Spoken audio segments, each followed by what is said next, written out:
Ndagusuje kandi nguhaye ikaze wowe ukomeje kunkurikira aho uri hagiye hatandukanye, uri mu gihugu mu Rwanda cyangwa se uri hanze y'u Rwanda. Ndagusuje kandi nguhaye ikaze ku biganiro byacu bigiye bitandukanye. Nje gusubiza abantu bambajije ngo nimbabwire umuti bashobora kwifashisha kugira ngo babone ibitotsi. Usanga rimwe na rimwe abantu tubura ibitotsi, ugasanga nibyo bidukururiye indwara turi kugenda duhura nazo, ariko kandi zitatewe n'ibindi, ahubwo zatewe n'uko tutaruhutse bikwiriye, tutabonye ibitotsi. Ni byiza cyane rero kwita kuri ibi bintu ngiye kukubwira, hanyuma ukazakoresha uyu muti woroshye ariko mwiza cyane ndakubwira, ngira ngo nanakwibutse ngo umuti ngiye kukubwira uramenye inshuti yanjye, ntuzawukoreshe ku manywa kugira ngo utazahondobera uri mu kazi. Urumva byaba ari bibi, niba ukorera abandi bashobora kwirukana, niba se wikorera ushobora kubura abakiriya, niba uri umucuruzi cyangwa se ufite izindi serivisi zose ukora, ntabwo ari byiza. Ahubwo ni ukuwufata mbereho isaha ugiye kuryama, hanyuma ugasinzira rwose ukizigura, mu gitondo ukaza kubyuka umeze neza. Hari abantu rero bakomeza kumbaza, narababwiye ngo nzajya mbabwira rwose, ariko ita kuri ibi bintu niba ushaka gusinzira neza. Hari ibintu bimwe tugomba kwitaho.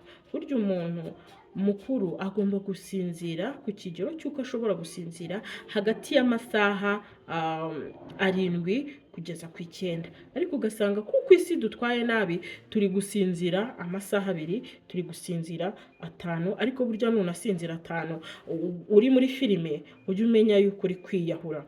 Nunasinzira amasaha 5 uri kuri chat, umenye yuko uri kwiyahura. Rero niwe responsable w'umubiri wawe, niwe ugomba kugenga umubiri wawe. Tegura umubiri wawe. Ngibi ibintu ushobora gukora kugira ngo usinzire neza.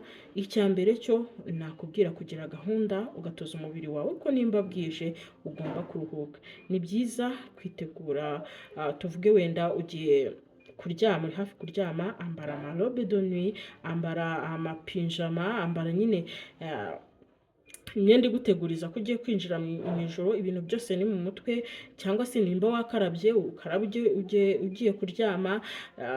Kandi ikindi biba byiza iyo ukarabye amazi y'akazuyaze mu gihe cyose ugiye kuryama, bituma usinzira neza. Ikindi kandi niba ibyo byose wabikoze brose, sibyo, mbese nyine utegura umubiri wawe ko ugiye kuryama, ibi bizagufasha kugira ibitotsi byiza. Ikindi kintu abantu bakunze gukoresha kandi kitari cyiza, niba ukoresha kafeyine ukaba utegereje ko uzabona ibitotsi, ndagira ngo ngutangarize ngo ntabwo ushobora kubona ibitotsi igihe cyose wakoresheje kafeyine, sibyo. Ahubwo ibyaba byiza, koresha iki cyayi cy'icyatsi cyangwa se icyayi cy'ibyatsi, nicyo gituma umuntu ashobora kuba yasinzira neza. Icyayi kirimo amatime, icyayi kirimo amateyi, ibi byose bizatuma ushobora kugira ibitotsi byiza. No kwinywera icyayi cy'imyenya n'imicyayicyayi ni icyayi cyiza cyane ku buzima bw'umuntu. Icyo ngicyo nacyo ugomba kucyitaho. Ikindi ugomba kwitaho, kureka gukoresha ibikoresho nka za mudasobwa, amalaputopu, ano matabureti, cyangwa se ugakoresha telefone ugiye kuryama. Rwose abantu mwibwira ko muri kubikirwa na telefone, ntabwo ari byiza. Uretse ko atari na byiza kuko bikubuza ibitotsi, binica amaso. Biriya byose bigira urumuri bita blue light, rushobora gutuma wangirika amaso yawe. Byaba byiza ushyizemo application yo guhindura mu urumuri rwa screen yawe, cyangwa se ukagura marinete ashobora gutuma iyo blue light itataka amaso yawe, bityo ukaba wasinzira neza. Ikindi kintu ugomba kwirinda ni kuraza ibyo bikoresho hafi n'umutwe wawe. Hari abantu bisegura amatelefone kandi si byiza. Mbese uzafate telefone yegereze radiyo wumva ukuntu bikururana, ngayo nguko no ku bwonko bwawe byakururana, bikaba byanagutera indwara zigiye zitandukanye. Ni byiza hagati yawe na telefone yawe kuraza ugapima intambwe 6, ukaraza telefone yawe hirya rwose intambwe 6, hanyuma ukabona gusinzira neza. Hari abantu bazisinzirana ugasanga bafite n'abana wenda baryamanye nabo, ugasanga n'akana kari kubihomberamo cyangwa se kari kuhangirikira. Ni ukuri ucyumva ibi bintu urabyirinda. Ikindi kubwira ku manywa dukenera ijoro, dukenera urumuri, na nijoro rero dukenera umwijima. Ni byiza kugira amarido yijimye ushyiraho, cyangwa se ufite turiya tumasike wambara ku maso tw'umukara, kugira ngo amaso yawe nyine abe atabona urumuri urwo ari rwo rwose. Ibi nabyo bizagufasha gusinzira neza. Ikindi nkunda kubwira abantu, irinde isukari. Hari ubushakashatsi bwakozwe muri 2022 bigaragaza ko gukoresha isukari nyinshi bifitanye isano ya hafi no kubura ibitotsi, cyangwa se no gusinzira ugacibwamo, cyangwa se ucikirizamo ibitotsi ukanguka wongera usinzira, kandi ntabwo ari byiza.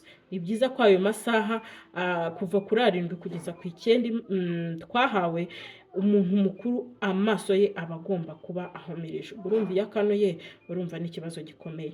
Bikora uzambwira, irinde isukari rero. Niba umubiri wacu ukenera isukari nibyo, ariko mu gihe ushatse isukari aho gukoresha isukari zo mu nganda, fata urubuto, kuko isukari dukenera iri mu byo kurya, iri mu byo tunywa. Imbuto zibamo isukari, ibijumba, amateke, isukari ikenewe n'umubiri kugira ngo ujye usinzira neza. Ntukanywe isukari nyinshi, nkunda kubibabwira. So rero ibyo ngibyo nubikora bizatuma ugira ibitotsi byiza. Kandi hari n'abandi bavuga ngo ninkoresha ibiyobyabwenge, ninywa amatabi se, ninywa inzoga, nzabasha kugira ibitotsi. Uribeshya cyane, kuko ibyo byose ushobora kuba wabinywa ugasinzira, yego, ariko ntabwo ibyo ngibyo tubyita ibitotsi, ahubwo tubyita nko kugwa agacuho. Niba rero wakoreshaga bino bintu kugira ngo ugire ibitotsi, ni byiza noneho kwikoreshereza izi nama ndi kukubwira, hanyuma ukaza no gukoresha umuti ngiye kubabwira mu kanya, hanyuma ukabasha kugira ibitotsi byiza. Buriya ikindi ugomba kwirinda, irinde kurya ibiryo byinshi igihe ugiye kuryama nijoro. Urumva iyo upakiye igifu cyawe nijoro, bituma umubiri waruhutse, ariko igogora ryawe warihaye akazi, riri gukora, kandi naryo ryakabaye riri kwisana, kuruhuka. Iyo turyamye umubiri wacu urisana, ukongera ukirema. Ubwo rero urumva iyo wahereje igifu cyawe akazi ka nijoro, uba uri guhemuka, kandi ukazarwara indwara nyinshi tugenda tuvugaho, cyangwa se tugenda tubona ku isi. So rero ni byiza ko ushobora kurya mbere y'amasaha 3 cyangwa 2 ugiye kuryama, ukarya rwose, hanyuma ayo masaha yashira ukaryama igifu cyawe cyaruhutse, cyangwa se kiruhutse, mukaruhukana, igogora ryawe rikagenda neza. Hanyuma rero niba uryamye, nanone wirinda kuryama ushonje, kuko kuryama ushonje nabyo hari igihe ushobora gusanga poroteyine dukeneye utazifite, bigatuma ubura ibitotsi. Ni byiza rero no kuryama uriye, kandi ukarya neza amafunguro meza akungahaye ku maporoteyine, sibyo? Hanyuma kunda gukoresha amavuta ya elayo, nkunda kubibabwira cyane. Koresha amavuta ya elayo, ukunde gukoresha amavuta ya soya, ukunde gukoresha amata ya soya, ukunde gukoresha cyangwa se n'amafu ya soya bisanzwe, ariko ukoreshe icyo gihingwa, ubunyobwa, ibintu nk'ibyo bituma umubiri ugenda neza. Rero hita umbaza ngo none se muga ko utari kutubwira umuti dushobora kwifashisha kugira ngo tubone ibitotsi. Nguyu, fata umuneke. Twese turayizi imineke, ariko cyane cyane iyi mineke twebwe inaha mu Rwanda dukunze kwita ngo ni gromisheri, ngo gromisheri, ngo sinzi, gusa urawumva. Ntabwo nkubwiye fiya cyangwa kamara, twese turabyumva. Bya bitoki bibyibushye, umuneke mwiza munini wa gromisheri niko tuwita, sibyo? Ndibaza mwese muwumva. Uyu muneke uzawufata uwoze, utawutonoye, uwoze. Numara kuwoza ukatemo uduce nka karoti, kuriya dukata karoti ibizeru, sibyo? Ibizeru. Nurangiza ufate seleri zihagije ku buryo zavuyemo akajuisi cyangwa se agatobe, wazirabye cyangwa se waziburendinze, ka gatobe k'umwimerere katavangiyemo amazi, uragenda ufata uwo mutobe uwukamurire kuri iyo sahani wakatiyeho umuneke umwe rwose, ntabwo ari ibiri.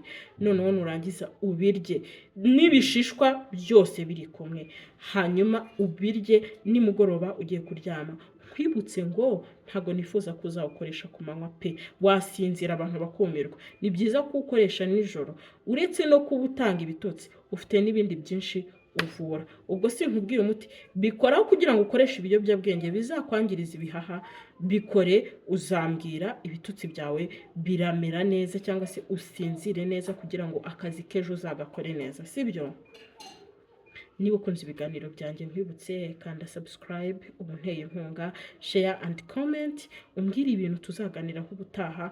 Nababwiye ko ibyo nzaba nzi nzabibabwira, ntabwo nzabibahisha, ariko iki kintu nkubwiye cy'ibitotsi kankorera kano kantu nkubwiye ntikoroshye. Sereri ntizigura make, imineke ntibihari, ubikore uzambwira. Ndabakunda Imana ikandusha.